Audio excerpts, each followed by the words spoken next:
Muy buenas noches, mis amados hermanos, que el Señor les bendiga. Bienvenidos a esta nueva transmisión del discipulado de Iglesia Cristiana Sion de los martes a las 7 de la noche. Muchísimas gracias por su sintonía, muchísimas gracias también a los pastores de la iglesia por permitirnos el privilegio de poder compartir con ustedes estos estudios.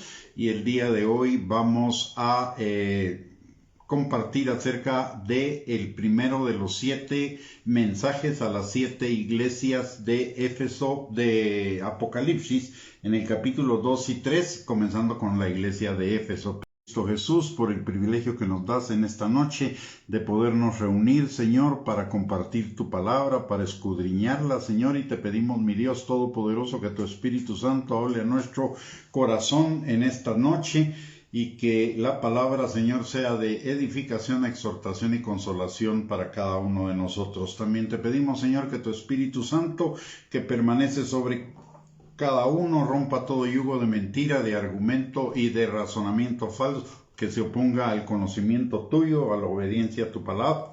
Y que tu Espíritu Santo abra nuestros ojos, nuestros oídos, nuestro entendimiento, pero por sobre todo nuestro corazón, para que tu palabra sea sembrada en ellos y produzca fruto y fruto en abundancia para la gloria de tu nombre. Muy bien, bienvenidos todos. Vamos a iniciar nuestro estudio y para ello vamos a leer Apocalipsis capítulo 2, versículos del 1 al 7. Dice la palabra: escribe al ángel de la iglesia en Éfeso, el que tiene las 7 estrellas en su diestra, el que anda en medio de los 7 candeleros de oro, dice esto: yo conozco tus obras y tu arduo trabajo y paciencia, y que no puedes soportar a los malos, y has probado a los que se dicen ser apóstoles y no lo son, y los has hallado mentirosos. Y has sufrido y has tenido paciencia y has trabajado arduamente por amor de mi nombre y no has desmayado. Pero tengo contra ti que has dejado tu primer amor. Recuerda por tanto de dónde has caído y arrepiéntete y haz las primeras obras, pues si no vendré pronto aquí a ti y quitaré tu candelero de su lugar si no te hubieres arrepentido. Pero tienes esto, que aborreces las obras de los nicolaítas, las cuales yo también aborrezco. El que tiene oído, oiga lo que el Espíritu dice a las iglesias. Al que venciere, le daré a comer del árbol de la vida, el cual está en medio del paraíso de Dios. Las cartas a las 7 iglesias tienen la característica de que si las analizamos y las meditamos detenidamente, vamos a encontrar lo que a Dios le agrada y lo que a Dios no le agrada de nuestra vida como creyentes, porque no solamente están dirigidas a la iglesia en general, sino están dirigidas a cada creyente dentro de esas iglesias. Por eso es importante analizar cada una de las 7 cartas, porque a través de ellas vamos a encontrar lo que es la voluntad de Dios para nuestras vidas y lo que no es la voluntad de Dios para nuestras vidas. Y eso obviamente nos sirve para edificación, para exhortación, para consolación y para corrección de lo que necesitamos corregir. Para comenzar, quien se identifica como escritor de la carta es el que tiene las 7 estrellas en su diestra, el que anda en medio de los 7 candeleros de oro, y las 7 estrellas en su diestra y los 7 candeleros de oro. Recordemos que en Apocalipsis 1 se identifica claramente con el Señor Jesucristo, es decir, el autor de la carta es el Señor Jesucristo y está dirigido a una iglesia real que estaba en Éfeso. De hecho, a esa misma iglesia Pablo le dirige una carta a los Efesios, que es una carta de 6 capítulos que nos habla de la libertad que tenemos en Cristo y de las bendiciones y las riquezas de la gracia de Dios para con nosotros. En el versículo 2 dice la palabra: yo conozco tus obras y tu arduo trabajo y paciencia. Y en esta iglesia los creyentes, además de ser salvos, eran servidores de Dios, servían a Dios. Y esto es lo que nos enseña la palabra en Isaías 49, versículos del 9 al 10. todos los creyentes no solamente debemos ser creyentes en el Señor Jesucristo, sino también debemos servirle. El servicio es una parte importante de nuestra vida como creyentes. Dice la palabra, vamos a ver, Isaías 41, 9 al 10. Dice la palabra: porque te tomé de los confines de la tierra, y de tierras lejanas te llamé, y te dije, mi siervo eres tú, te escogí y no te deseché. Si notamos, dice, te tomé de los confines de la tierra, y de tierras lejanas te llamé, y eso es un tipo de la salvación. Nosotros estábamos lejos del reino de Dios, lejos de la vida de Dios, éramos esclavos del reino de las tinieblas, enemigos de Dios, apartados de Dios, estábamos lejanos a Dios, pero Él nos llamó y nos dijo, mi siervo eres tú, te escogí y no te deseché. No solo nos llamó para ser salvos, sino que nos llamó para que le sirviéramos de acuerdo a nuestros dones, a nuestros talentos, a nuestras habilidades y capacidades, que en realidad no son nuestras, sino que Él nos las ha dado. Como dice Primera de Corintios capítulo 12, habla de los dones que Dios nos da por el Espíritu Santo cuando venimos al conocimiento de la verdad. Fuimos predestinados desde antes de la fundación del mundo para esta salvación tan grande y para servirle al Señor. Y podemos servirle con confianza por lo que dice el versículo 10. No temas, porque yo estoy contigo. No desmayes, porque yo soy tu Dios que te esfuerzo. Siempre te ayudaré, siempre te sustentaré con la diestra de mi justicia. Es decir, que el Señor no solo nos llama, sino que nos equipa y nos respalda para ese servicio al cual Él nos ha llamado. Ahora, una característica bien importante que debemos tener en cuenta en cuanto al servicio del Señor es que debe ser un servicio en amor. En amor, y eso significa por amor y hacerlo en amor hacia las demás personas. Es lo que dice lo que nos enseña Primera de Corintios capítulo 13, versículos del 1 al 3, dice la palabra: si yo hablase lenguas humanas y angélicas y no tengo amor, vengo a ser como metal que resuena o címbalo que retiñe. Y si tuviese profecía y entendiese todos los misterios y toda ciencia, y si tuviese toda la fe de tal manera que trasladase los montes y no tengo amor, nada soy. Y si repartiese todos mis bienes para dar de comer a los pobres, y si entregase mi cuerpo para ser quemado y no tengo amor, de nada me sirve. Es decir, por muchos dones que tenga, por mucho entendimiento que tenga, por mucha fe, por mucho que dé, si no lo hago con amor y por amor al Señor y por amor al prójimo y con amor, de nada me sirve. El amor debe ser el servicio debe ser un servicio amoroso y motivado en todo momento por el amor. Por ello, uno de los reclamos que el Señor le hace en esta carta a la iglesia de Éfeso es que pero tengo en tu contra que has dejado tu primer amor. A pesar, y eso quiere decir que a pesar del servicio que los efesios le estaban prestando al Señor, el Señor no se agradaba completamente de su servicio, porque en ese servicio no estaba presente el amor. Tenían cantidad de servicio, pero no calidad de servicio. Posiblemente era porque su servicio se estaba convirtiendo en una rutina, en una obligación o en una forma de pagarle favores al Señor, o simplemente por frialdad. Esto nos enseña algo, que lo que nosotros necesitamos buscar es calidad de servicio, y eso significa, cuando servimos al Señor necesitamos hacer un servicio de calidad, y eso representa profundidad de afecto hacia las personas que servimos y también una profundidad de afecto hacia el Señor. Lo hacemos por amor a Él, no por obligación, no por obtener ninguna ventaja. Y ese servicio debe tener su fuente en la persona de Jesús y conducir a las demás personas a Jesús, como lo podemos ver en Mateo capítulo 7, versículos 21 al 23, que ahí había una falla en servicio. Y veamos qué es lo que dice la palabra. Dice: no todo el que me dice Señor, Señor, entrará en el reino de los cielos, sino el que hace la voluntad de mi Padre que está en los cielos.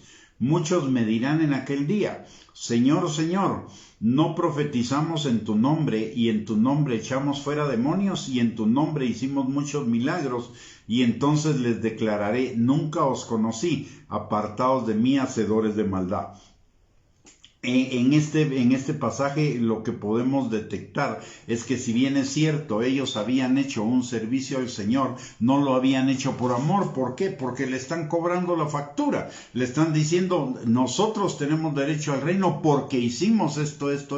Lo estaban haciendo por salario, no lo estaban haciendo por gracia, no lo estaban haciendo por amor al Señor. Esto nos enseña algo más. No importa los dones que hayamos manifestado y que el Señor haya derramado en nosotros para servirle a Él y a su pueblo, o lo que hagamos en ese servicio, o lo que demos en ese servicio, si no tenemos amor. La falta de una correcta disposición para el servicio en el reino de Dios tiene su razón de ser en el alejamiento de la persona del Señor Jesucristo. Es decir, de alguna manera, en lugar de mantener una intimidad con Él, nos vamos alejando de Él, como lo dice también en Mateo 7, 21 al 23, cuando les dice: nunca les conocí. No es que no fueran salvos. Lo que está diciendo es: nunca tuvieron intimidad conmigo, nunca hicieron su servicio ni por amor, ni lo hicieron en estrecha relación conmigo, en dependencia mía, en dirección mía, en guianza mía. O sea que el servicio debe ser, por eso decía al principio, el servicio debe ser por amor y en amor. Y eso me lleva, si es por amor y en amor, me lleva en primer lugar a tener una comunión intensa con el Señor.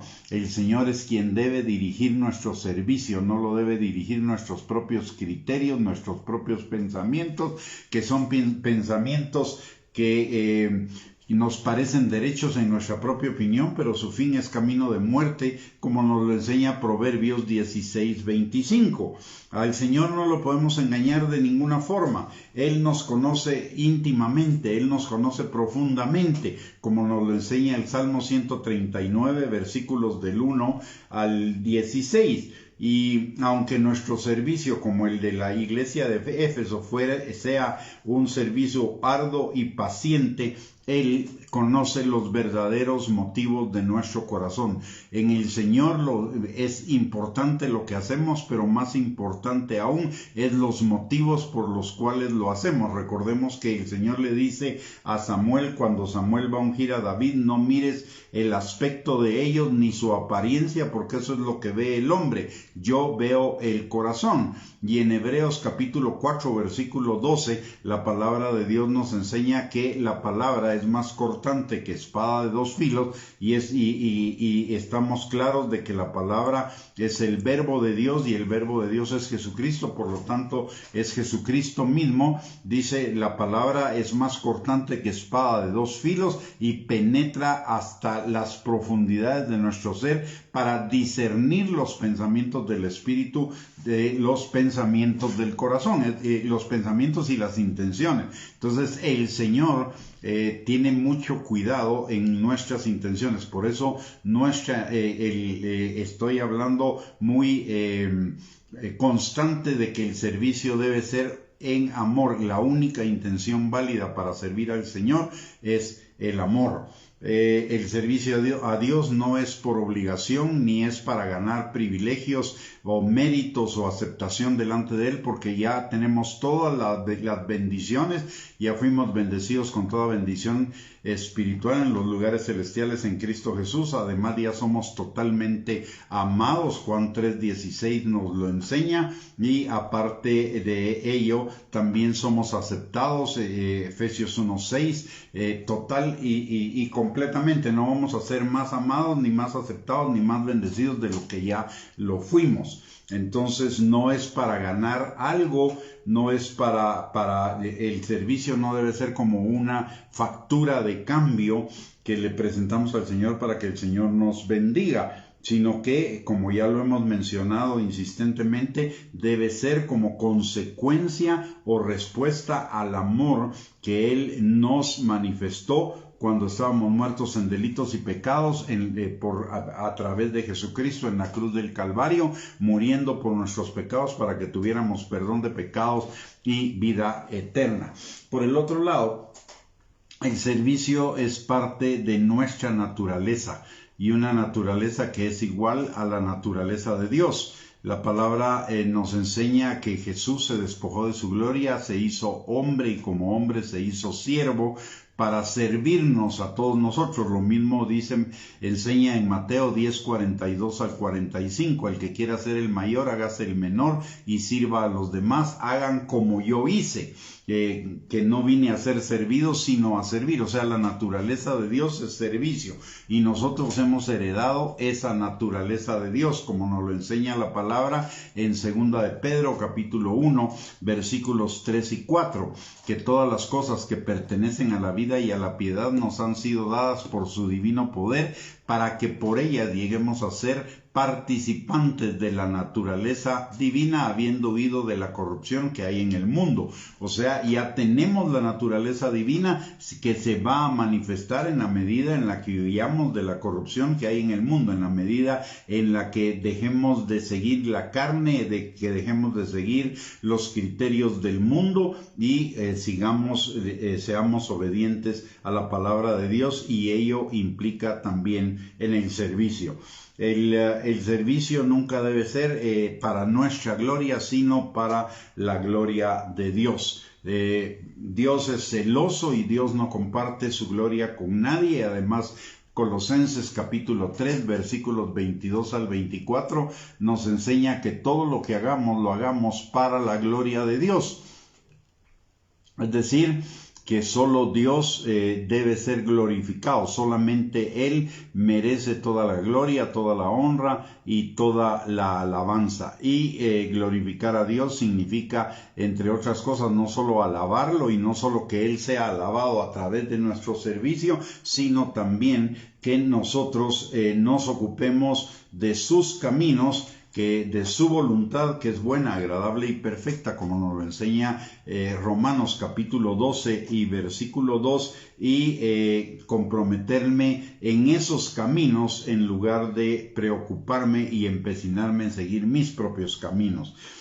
También dedicarle que toda la gloria sea para Dios significa estar plenamente dedicado a Él, entusiasmado con Él, enamorado de Él, dedicado, consagrado exclusivamente a Él, comprometido con Él. No importa si mi trabajo es en lo secular o en lo eclesiástico, el compromiso, la consagración, la dedicación y la acción para la gloria de Dios es igual en cualquiera de los dos ámbitos. No solo a Dios, no solo lo puedo servir en el ámbito eclesiástico, lo puedo servir en cualquier ámbito en donde me encuentre, primero que nada, haciendo todas las cosas y tomando todas las decisiones para la gloria de Dios de acuerdo a sus principios, y en segundo lugar entendiendo que en realidad no estoy sirviendo a las personas, sino que en última instancia a través de las personas estoy sirviendo a Dios, y de Él es de quien viene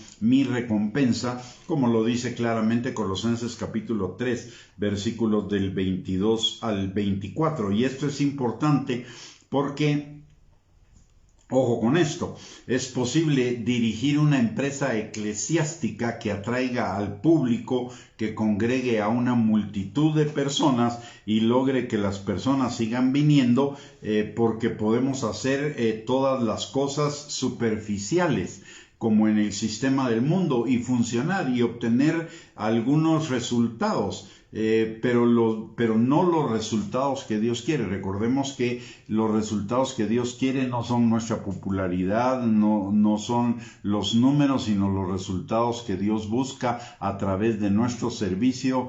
Es la transformación de nuestras propias vidas y de las vidas de los demás. En eso realmente es donde está la efectividad de un ministerio o la efectividad de un servicio que hagamos para el Señor, y a medida en la cual las vidas de las personas son transformadas.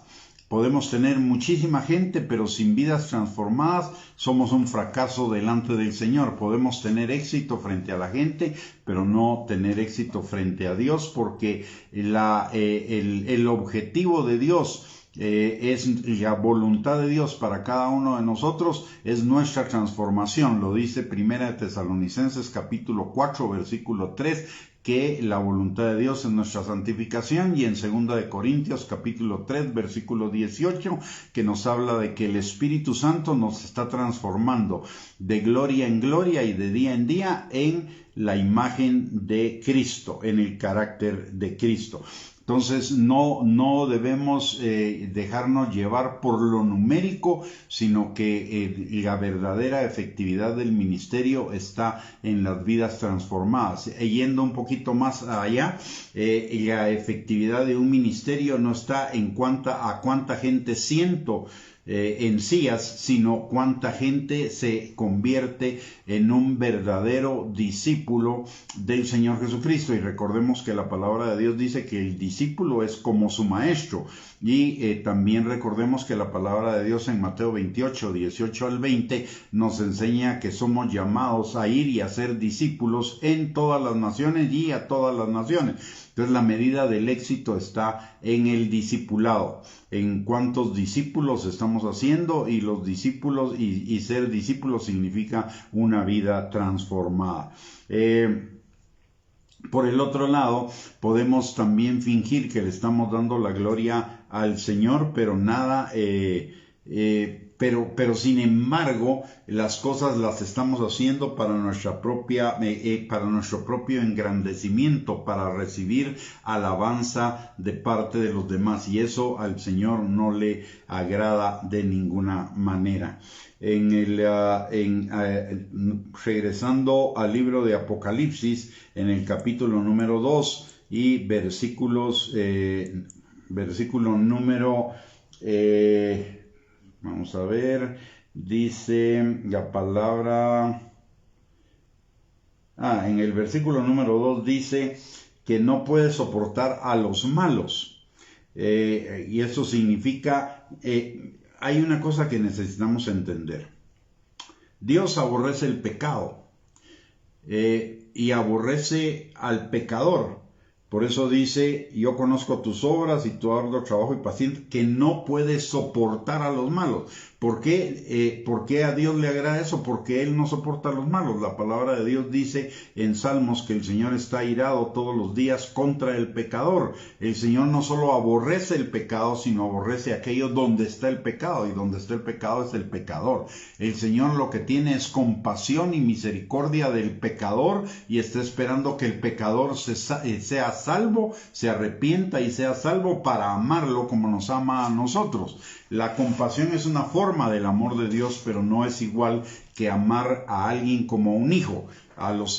Dios ama como hijos a todos aquellos que son salvos. A los que no son salvos los ama con un amor de compasión. Tiene misericordia de ellos para que sean salvos. Entonces el Señor aborrece el pecado, pero ¿por qué razón el Señor aborrece el pecado? No por el pecado en sí mismo, sino por los efectos que el pecado produce en las vidas de las personas. Primero, porque el pecado corrompe la imagen de Dios en cada uno de nosotros. Y recordemos la palabra de Dios dice que fuimos hechos a imagen y semejanza de Dios. El pecado corrompe esa imagen de Dios en nosotros, lo bueno de Dios en nosotros.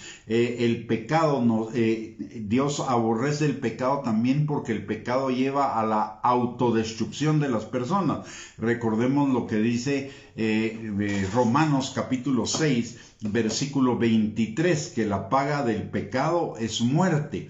Y en el Salmo 5:5 dice, los insensatos no estarán delante de tus ojos. Aborreces a todos los que hacen iniquidad. Quiere decir que los que hacen iniquidad y pecado son insensatos, y los insensatos no estarán delante de sus ojos.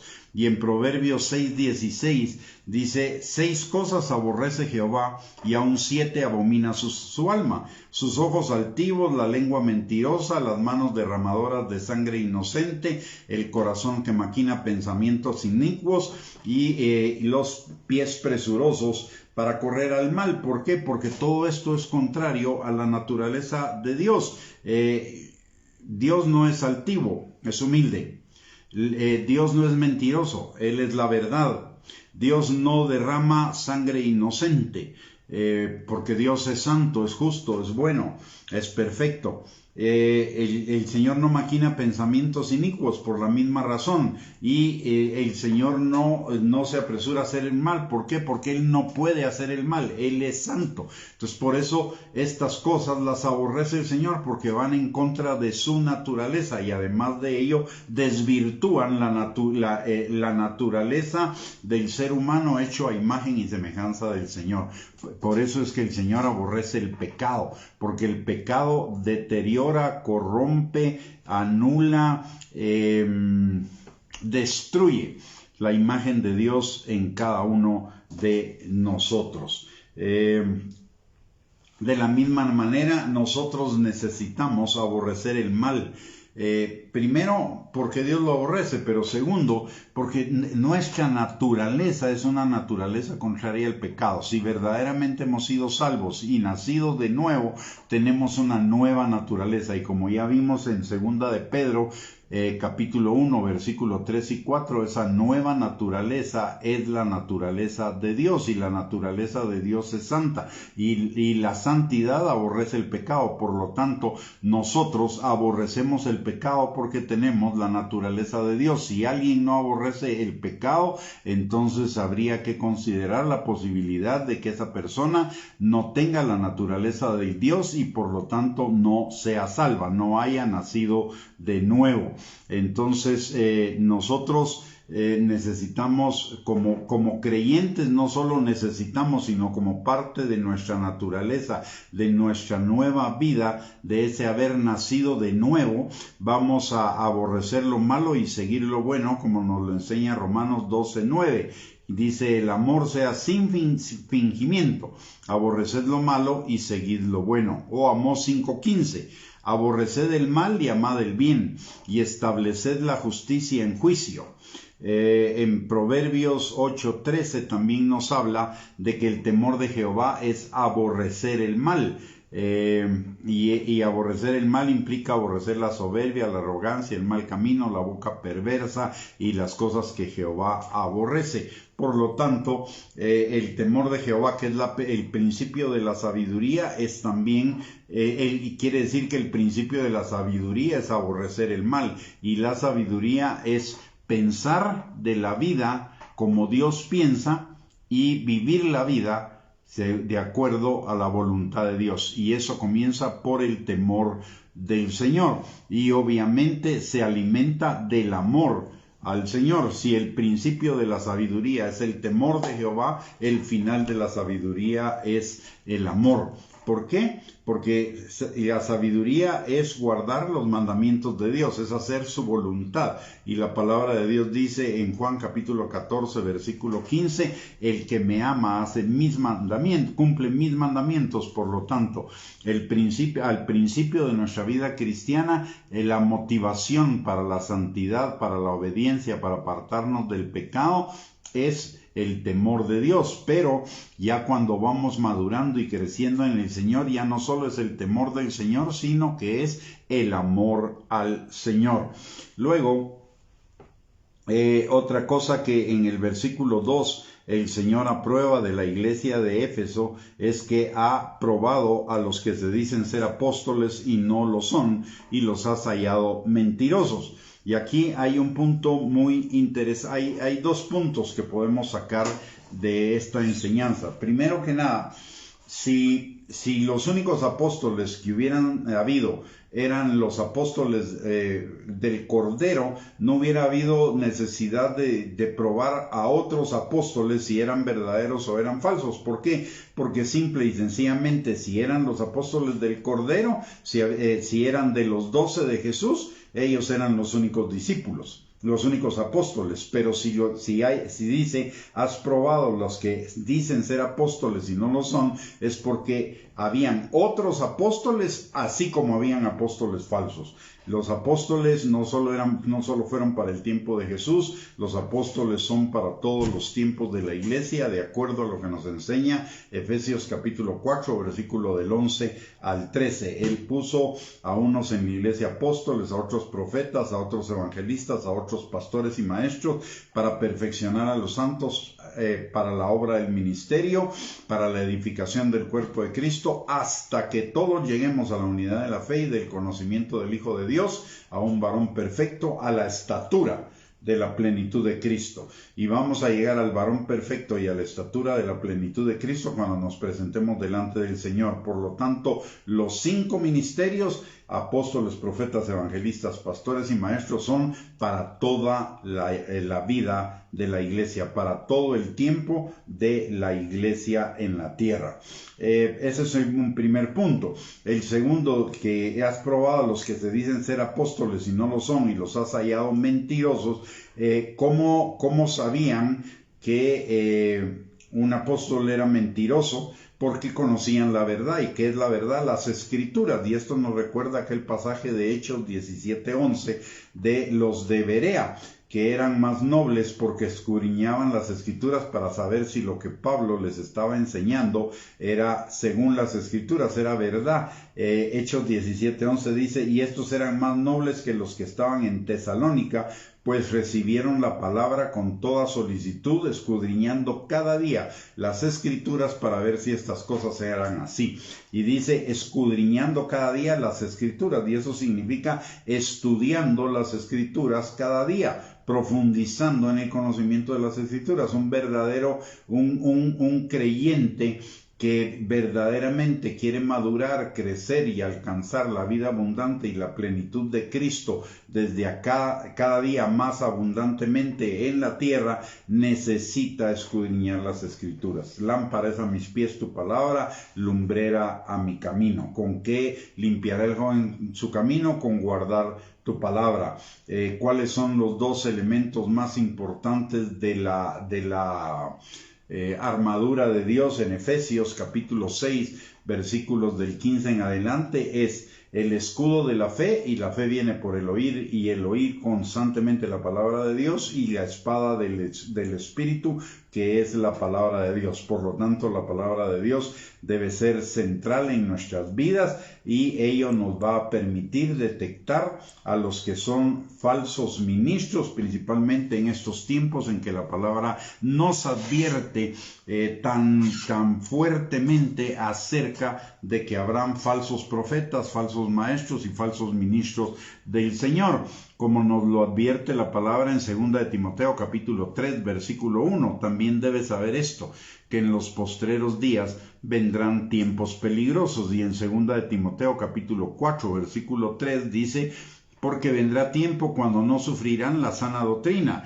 sino que teniendo comezón de oír se amontonarán maestros conforme a sus propias concupiscencias. Y hoy vemos en muchos lugares que no se predica la sana doctrina, que significa arrepentimiento, apartarnos del pecado, santificación, temor de Dios, crecer en el conocimiento del Señor, la negación de la carne y la transformación de nuestro carácter en el carácter de Cristo y cosas, el vivir en amor, sino que en lugar de ello se hace mucho énfasis en las añadiduras. Entonces, es decir, en todas las cosas que no son fundamentales, que no tienen que ver con buscar el reino de Dios y su justicia, sino con todas las cosas que buscamos que nos sean añadidas, y la palabra de Dios nos habla respecto a las añadiduras que no hay que buscarlas, sino que ellas vendrán como consecuencia de la obediencia a la palabra, de buscar el reino de Dios y su justicia.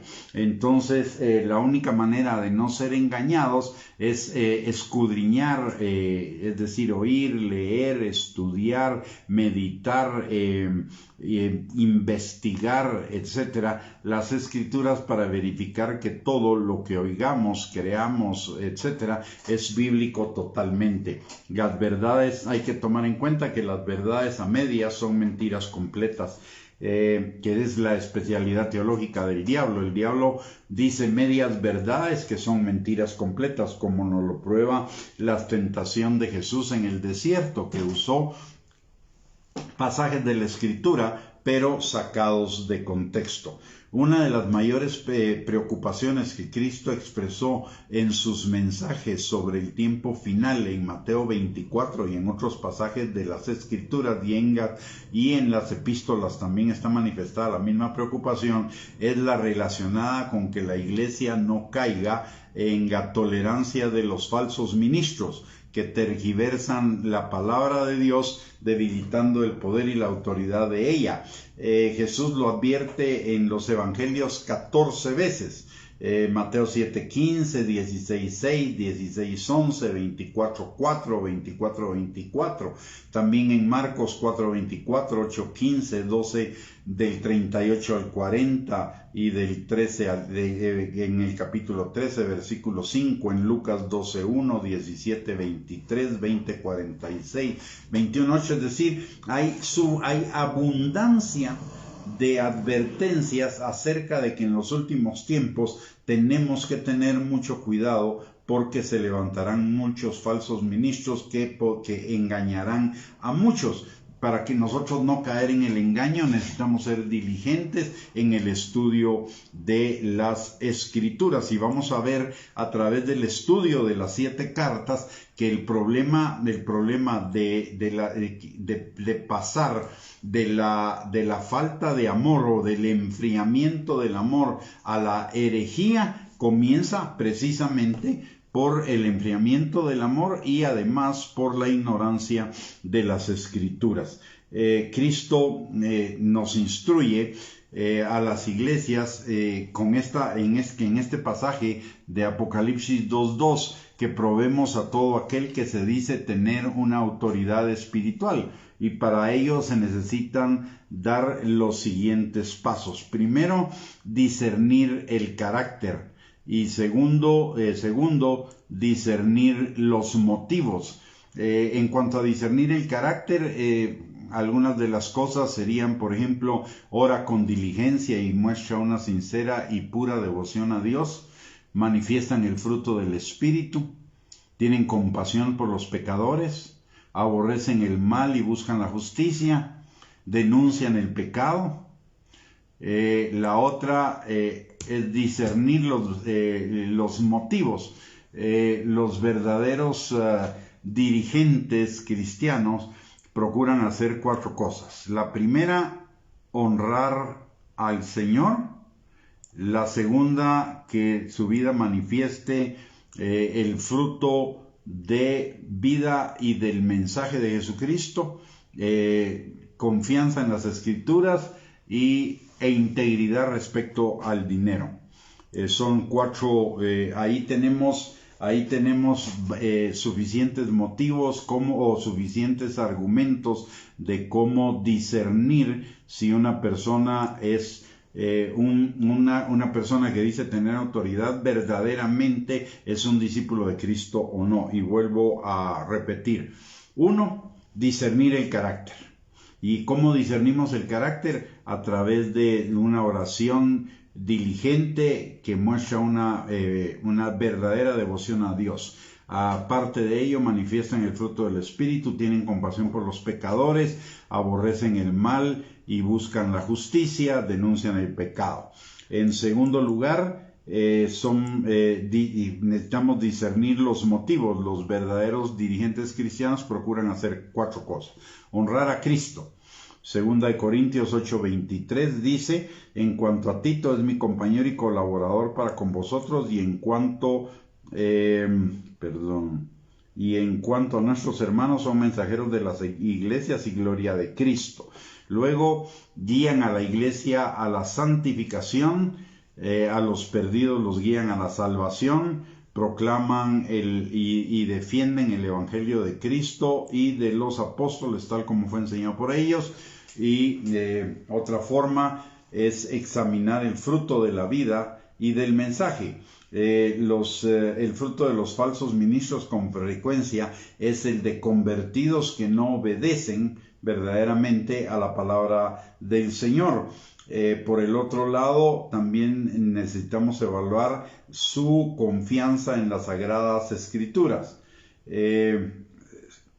Y entre ellos, si creen y enseñan que Dios inspiró todas las Escrituras, tanto del Antiguo y del Nuevo Testamento, y de la obediencia a esas Escrituras. Muy bien.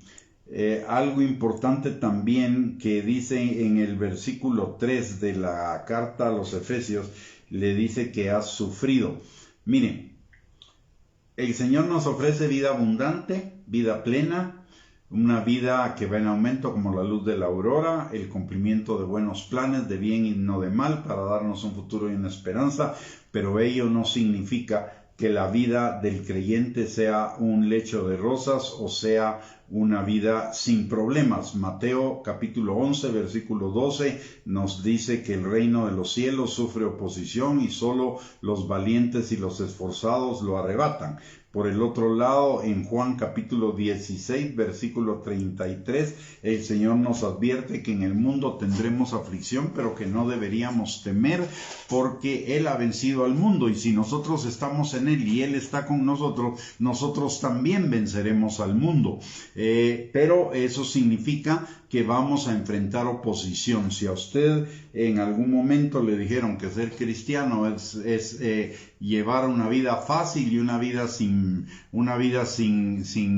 situaciones negativas, lo engañaron. El mismo Señor Jesucristo, siendo perfecto, tuvo que pasar por todo el martirio de la pasión, porque en el mundo, que el mundo es un mundo de pecado, es un mundo de corrupción, y de por sí la corrupción y el pecado nos aflige. ¿A cuántos de nosotros nos tiene, por ejemplo, personas que están muriendo, por la cantidad de personas que están huyendo, por la cantidad de personas que se están viendo obligadas a refugiarse en otros países y están perdiendo sus propiedades, sus negocios, sus familias, etcétera, etcétera? Nos tiene, es parte de nuestra nueva naturaleza el que sintamos aflicción por el pecado, por las cosas que produce el pecado, igual por la corrupción, por la violencia, por el crimen.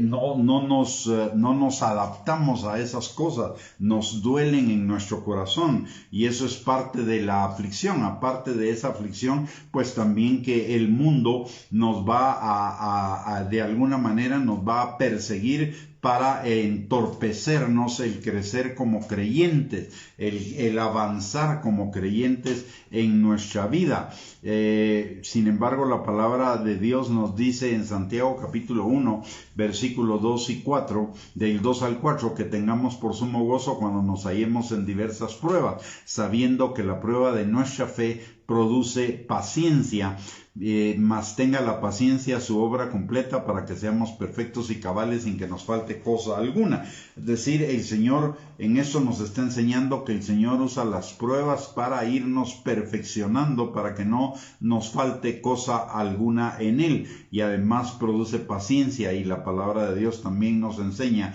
que todas las promesas del Señor se heredan por la fe y la paciencia. Así que aunque tengamos aflicción, en el Señor venceremos esas aflicciones y entraremos a una dimensión nueva de bendición, de plenitud. Lo mismo nos dice 1 Pedro capítulo 5 versículos del 8 al 10. Dice la palabra: sed sobrios y velad, porque vuestro adversario el diablo, como león rugiente, anda alrededor buscando a quien devorar, al cual resistid firmes en la fe, sabiendo que los mismos padecimientos se van cumpliendo en vuestros hermanos en todo el mundo. Mas el Dios de toda gracia, que nos llamó a su gloria eterna en Jesucristo, después que hayáis padecido un poco del tiempo, él mismo os perfeccione, afirme y establezca. El asunto no es si nos van a llegar pruebas o aflicciones o persecución o no. El asunto es qué vamos a hacer con ellas. ¿Nos vamos a hundir o nos van a servir de trampolín para llevarnos a otro nivel? El propósito del Señor es que nos sirvan de trampolín para llevarnos a otro nivel con la ayuda y la guianza de su Espíritu Santo y el poder del Espíritu Santo obrando en nosotros y a través de nosotros. Tal como nos lo enseña la palabra en Romanos capítulo 8, versículo 28 al 29, que todas las cosas obran para bien de los que amamos a Dios, o primera de Juan capítulo 4, versículo 4, que en todas las cosas somos más que vencedores por medio de aquel que nos amó, y que mayor es el que está en nosotros que el que está en el mundo. Romanos capítulo 8, versículo 31 al 39, que nada nos podrá separar del amor de Dios y en todas las cosas seremos más que vencedores. Entonces tenemos la promesa del Padre de que por el Espíritu Santo que vive en nosotros, si nosotros nos sometemos y nos sujetamos a Él, todas las cosas que nos sucedan van a obrar para bien y nos van a llevar a un siguiente nivel de bendición. En total, en esta carta, podemos ver algunas cosas que necesitamos hacer. Primero, el amar al Señor con todo nuestro corazón, no permitir que las pruebas, los problemas, las dificultades, etcétera, de la vida nos enfríen en el amor a Cristo. Número 1. Número 2, debemos todos los días procurar nuestra santificación a través del conocimiento de la palabra de Dios y poner la palabra de Dios por obra, y a través de la dirección y el empoderamiento del Espíritu Santo. Número 3, no tenemos que afligirnos por las pruebas, porque las pruebas, si estamos bien parados en el Señor y estamos firmes en el Señor, fortalecidos en Él y en el poder de su fuerza, las pruebas nos llevarán a otro, serán un trampolín para otro nivel de bendición. Cuarto, necesitamos estar bien armados de la palabra de Dios para poder discernir a los falsos ministros, a los falsos profetas que nos quieren apartar de la verdadera devoción al Señor y privarnos por ello de una vida abundante y plena en Cristo Jesús. Por el otro lado, debemos reconocer entre nosotros a los verdaderos ministros como también a los falsos ministros. Y finalmente necesitamos servir al Señor, pero servir al Señor no mecánicamente, no por conveniencia, sino servir al Señor por amor.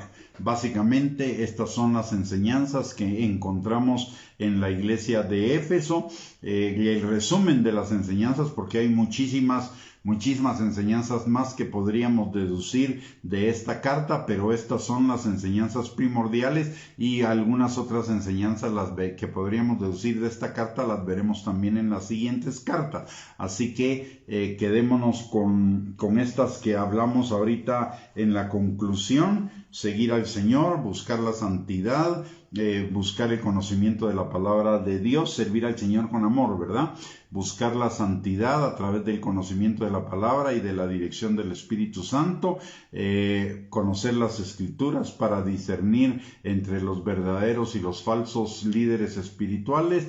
Aparte de ello, no permitir por ninguna razón que se enfríe nuestro amor al Señor y usar las pruebas por las que pasamos toda circunstancia adversa con la ayuda del Espíritu Santo como un trampolín para alcanzar un mayor nivel de bendición y de plenitud en la vida cristiana.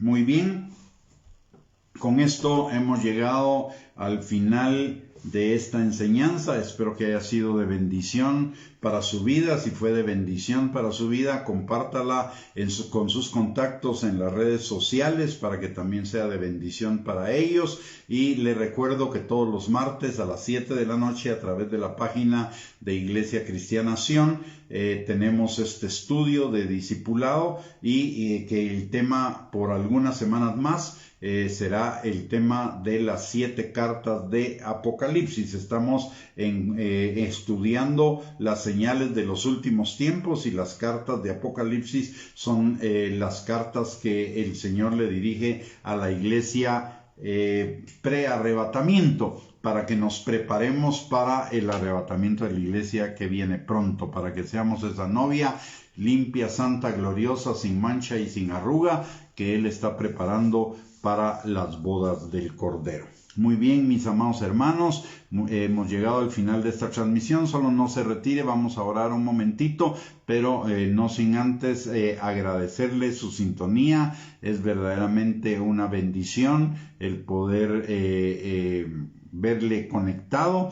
Nos anima, nos estimula a seguir adelante, número 1. Número 2, muchísimas gracias a los pastores de la iglesia por permitirnos este espacio para poder escudriñar juntos la palabra de Dios. Y vamos a terminar la transmisión orando.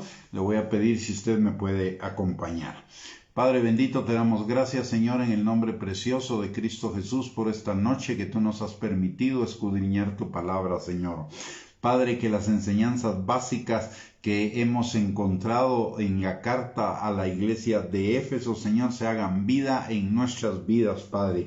En primer lugar, Señor, que te sirvamos con amor. En segundo lugar, Señor, que crezcamos cada día en el conocimiento de tu palabra y en la comunión de tu Espíritu Santo para ser santificados cada día, Señor, y huir de la corrupción que hay en el mundo. Tercero, Señor, que usemos cada una de las circunstancias contrarias en la vida con la ayuda de tu Espíritu Santo como un trampolín para entrar a mayores niveles de bendición en la vida como creyentes, Señor.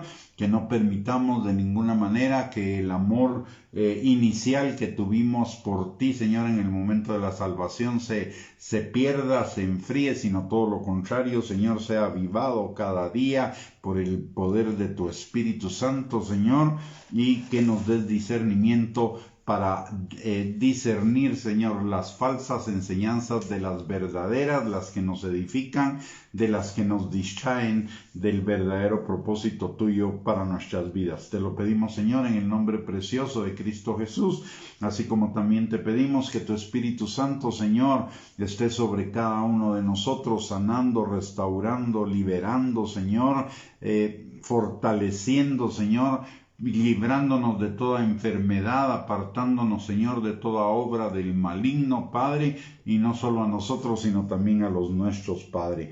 Y con referencia a los nuestros, Señor, te pedimos que aquellos que todavía no te conocen, tu Espíritu Santo los atraiga con lazos de amor, Señor, y aquellos que andan en el camino del Hijo pródigo, tu Espíritu Santo los vuelva en sí a la comunión contigo, y que los que se han debilitado en su fe o se han enfriado en su amor, que el Espíritu Santo avive el fuego de esos dones en sus corazones y ellos sean afirmados, perfeccionados y establecidos en ti, Señor. Te lo pedimos en el nombre precioso de Cristo Jesús, así como también te pedimos, Señor, que tú bendigas la iglesia Sion, Señor, con un crecimiento, Señor, no solo numérico, sino un crecimiento discipular, Señor, y que bendigas el nuevo lugar donde la iglesia se está ubicando, Señor, y que sea un lugar para que sea lleno, Señor, de personas y sean atraídas